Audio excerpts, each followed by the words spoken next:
ஹே guys, அஸ்ஸலாமு அலைக்கும். Welcome to our channel. எல்லோரும் எப்படி இருக்கீங்க?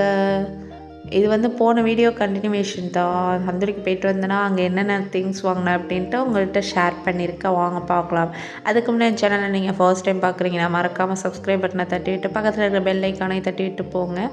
வாங்க வீடியோக்குள்ளே போகலாம். ஃபர்ஸ்ட் வந்து நான் இதுதான் காட்டுவேன், ஸ்லைசர் வாங்கினேன். ஸோ இது வந்து நிறைய வெஜிடபிள்ஸ் வந்து கட் பண்ணி காமிச்சாங்க. ரொம்ப நைஸாக திருவுனுச்சு. அது ரொம்பவுமே நல்லா இருந்துச்சு. ஸோ இதில் வந்து ஷேப்ஸ்லாம் வச்சுக்கலாமா, பொட்டேட்டோ வச்சு அந்த ஸ்டார் ஷேப், ஹார்ட் ஷேப்லாம் வச்சுக்கலான்னு சொன்னாங்க. ஸோ நம்மள்கிட்ட அது தேவைப்படும் தான். அந்த ப்ராடக்ட் வந்து ரொம்ப நாள் வாங்கலாம்னு நினச்சேன். ஆனால் இது நல்லா இருந்துச்சு, அதனால் வாங்கினேன். ஸோ அதுக்கப்புறம் இந்த வெஜிடபிள் கட்டர் இது வாங்கினேன். இது வாங்கியிருந்தேன். இதுவும் என்கிட்ட இல்லை, உடஞ்சிருச்சு.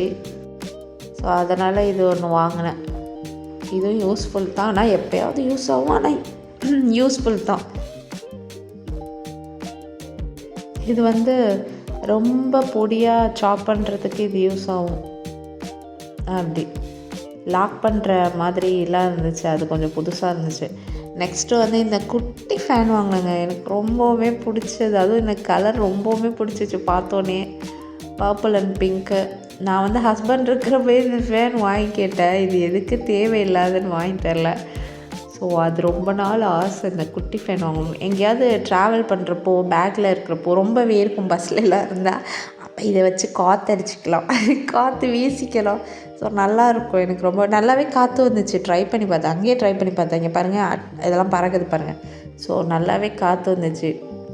என் ஹஸ்பண்ட் சொன்னாங்க, இது வந்து மேக்கப் பண்ணுறவங்களுக்கு தான் யூஸ் ஆகும், அதெல்லாம் சீக்கிரம் காயறதுக்கு பெயிண்டெல்லாம்னாங்க. பரவாயில்லை, எனக்கு இது பிடிச்சிருந்துச்சி, வாங்கினேன் அப்படின்னு ஒன்றும் சொல்ல. ஸோ நெக்ஸ்ட்டு என்னென்னா, இந்த குட்டி ஹேர் கிளிப் தான் வாங்கினேன். இது வந்து எப்பயுமே வாங்கிடும், வருஷம் வருஷம் இருந்துச்சுன்னா. ஏன்னா எங்கள் ஊர்லலாம் இது கிடைக்காது. இது தேடினாலும் கிடைக்காது, தேடுறப்பவும் கிடைக்காது. ஸோ இது கிடைக்கிறப்போ வாங்கிடணும். ஒன்றே ஒன்று தான் வாங்கினேன். இது வந்து 10 ரூபா தான்.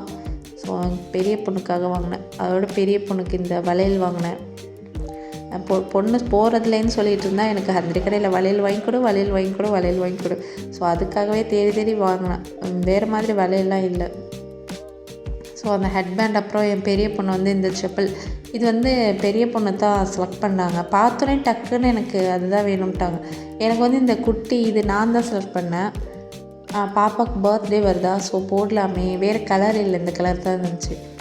ஸோ போடலாமேன்னு வாங்கினேன். இதே மாதிரி சேமாக வாங்கலான்னு பார்த்தேன். மேடம்க்கு வந்து அந்த செப்பல் தான் பிடிச்சிருக்கு. அவங்க வந்து அத்தா மாதிரி நல்லா செலக்ட் பண்ணுவாங்க, நல்லாயிருக்கும். ஸோ இது குட்டி 2 செப்பலும் பாப்பாவுக்கு, சின்ன பாப்பாவுக்கு வாங்கினேன். பெரிய செப்பல் வந்து பெரிய பொண்ணுக்கு வாங்கினது. ஸோ அவ்வளோதாங்க, இவ்வளோ தான் வாங்கினேன். இது எவ்வளோ வந்திருக்குன்னு உங்களுக்கு தெரிஞ்சால் ஒரு கமெண்ட்டில் சொல்லுங்கள். ஒரு குத்து மதிப்பாக சொல்லுங்கள், பார்ப்போம் கரெக்டாக இருக்கான்னு. ஸோ இந்த ஸ்லைஸரை பார்த்தோன்னே இதில் ஏதாவது ஸ்லைஸ் பண்ணி பார்க்கணுன்னு ஆசை. நெக்ஸ்ட் டே வந்து வெண்டிக்காய் கட் பண்ணலான்னு இருந்தேன்னா, அப்போ தான் இந்த ஓகே இதில் கட் பண்ணி பார்ப்போன்னு கட் பண்ணேன்.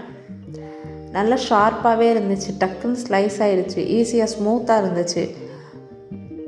ஓகே 2 கட் பண்ணி பார்ப்போன்னு தான் கட் பண்ணேன். ஸோ அது கொஞ்சம் கஷ்டமாக இருந்துச்சு எனக்கு. ஸோ நெக்ஸ்ட்டு வெங்காயம் கட் பண்ணேன். வெங்காயம் இந்த ரவுண்ட் ஷேப்பில் வந்துச்சு. இது வந்து பஜ்ஜி போடுறதுக்கு யூஸ் ஆகும், இந்த ரவுண்ட் ஷேப்பு.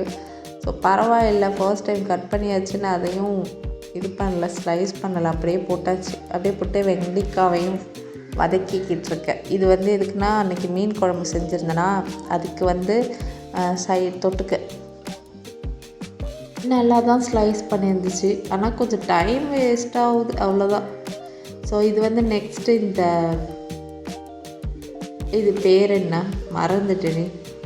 இதில் ஆனியெல்லாம் குட்டி குட்டியாக கட் பண்ணலாமேன்னு போட்டேன்.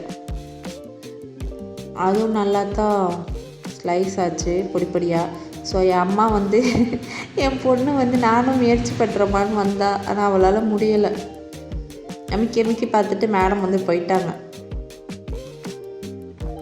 அதெல்லாம் கட் பண்ணி என்ன பண்ணுறேன்னா, வெஜ் குருமா தான் பண்ணுறேன். வெங்காயம், தக்காளி, பொட்டேட்டோ, அப்புறம் அந்த கேரட் அதெல்லாம் போட்டு, ஸோ இஞ்சி பூண்டு அதெல்லாம் போட்டு ஒரு வெஜ் குருமா பண்ணேன். இது வந்து எதுக்குன்னா, நான் இன்றைக்கி பரோட்டா சுடலான்னு ஒரு மைண்டு. திடீர்னு எனக்கே ஒரு பிளானிங்கும் இல்லை. திடீர்னு கொஞ்சோண்டு மாவு இருந்துச்சா, டக்குன்னு தோசை மாவு இல்லையா, ஸோ அதான் டக்குன்னு மாவு பிணைஞ்சி வச்சிட்டேன். பெரிய பொண்ணுக்கு வந்து பரோட்டா ரொம்ப பிடிக்கும். ஸோ அதனால் நம்மளே முயற்சி பண்ணோம். ஆனால் இவங்க சாப்பிட்ற அரை பரோட்டாக்காண்டி நான் இவ்வளோ மெனக்கெடணுமே தான் நான் வீட்டில் எல்லாம் செய்ய மாட்டேன். வேணும்னா கடையில் வாங்கிப்பேன். ஸோ இன்றைக்கி பரவாயில்ல செஞ்சுருவோம். வெட்டியாக தானே இருக்கும்னு எனக்கே தோணுச்சு. ஸோ அதனால் பரோட்டா ரெடி பண்ணியாச்சு. எனக்கு அந்தளவுக்கு அந்த பரோட்டா வீசெல்லாம் தெரியாது. ஆனால் இந்த பேடா போட்டுருவோம் கரெக்டாக. வீசுகிறோமோ இல்லையோ இந்த அழகாக வந்துடும். அந்த கரெக்டாக வந்துடும்.